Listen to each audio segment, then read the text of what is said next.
પ્રશ્ન નંબર 17 20 વીજળીના ગોળાઓનો જથ્થો 4 ખામીયુક્ત ગોળા ધરાવે છે. આ જથ્થામાંથી એક ગોળો આદર્શ રીતે કાઢવામાં આવે છે. આ ગોળો ખામીયુક્ત હોય તેની સંભાવના કેટલી? તો આપણે કુલ પરિણામ કેટલા દીધા? 20. તો આપણે લખશું કુલ પરિણામ બરાબર 20. હવે એમાં 20 ગોળા માંથી 4 ગોળા કેવા છે? ખામીયુક્ત. તો સારા ગોળા કેટલા છે?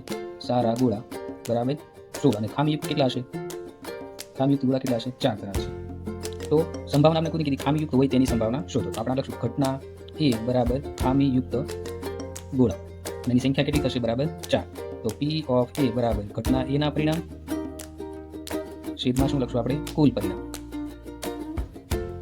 ઘટના એના પરિણામ એની સંખ્યા કેટલી છે? 4 છે. કુલ પરિણામ કેટલા છે? 20 છે. તો 4 પંચા 20. તો શું આવશે? P of A બરાબર 1/5. તો ખામીયુક્ત ગોળા મળવાની સંભાવના કેટલી છે? 1/5.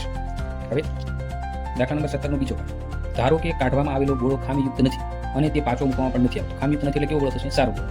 હવે બાકીના ગોળામાંથી એક ગોળો આદર્શિત રીતે કાઢવામાં આવે છે. આ ગોળો ખામીયુક્ત ન હોય તેની સંભાવના શોધો. હવે આપણે કુલ ખામીયુક્ત ગોળા કેટલા હતા? 4 હતા અને 16 ગોળા કેવા હતા? સારા. તો જે એક ગોળો આપણે આગલા દાખલામાં કાઢ્યો તો એ કેવો હતો? ખામીયુક્ત નથી. તો સારા ગોળાની સંભાવના કેટલી થશે? ટોટલ 16 માંથી એક બાદ કરી દઈશું એટલે કેટલા મળશે? 15. અને ખામીયુક્ત ગોળા કેટલા હતા? ખામીયુક્ત ગોળા 4 હતા. તો ટોટલ આપણું કુલ પરિણામ કેટલું થશે? 15 + 4 બરાબર 19. તો કુલ પરિણામ આમાં કેટલા થઈ ગયા? 19 થઈ ગયા. હવે ખામીયુક્ત ન હોય તેની સંભાવના શોધો. તો ખામી વગરના ગોળા કેટલા છે? 15 છે. તો ઘટના B બરાબર ખામીયુક્ત ન હોય તેવા ગોળા. તો એ કેટલા ગોળા છે? આમાં 15 છે. કુલ પરિણામ આપણી પાસે કેટલા છે? 19 છે. તો આપણે લખશું P of B બરાબર ઘટના B ના પરિણામ છેદમાં શું લખશું? કુલ પરિણામ.